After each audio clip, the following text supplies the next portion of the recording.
મેં એમનું કઈ નુકસાન નથી કર્યું. સાંભળો સાંભળો સાહેબ, એમાં શું છે કે આ હવામાન ખાતામાં નોકરી કરે છે. સાચી વાત કે નહીં? કહી દો.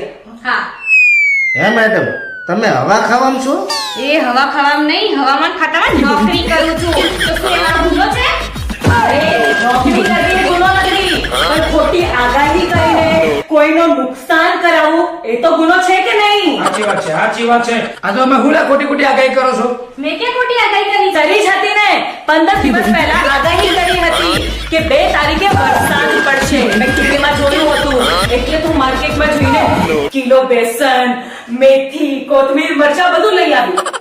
આજે 3 તારીખ થઈ સાહેબ? પગાર આવ્યો કો? કાલે 11 તારીખે આવવાનો છે. પાછું 10 થઈ. હા, તો આજે 10 તારીખ થઈ, તોય હજુ વરસાદ થયો નહીં. મારું સાહેબ બધું લાવ્યું પાણીમાં ગયું ને. હે, મારા પૂરા 200 રૂપિયાનું નુકસાન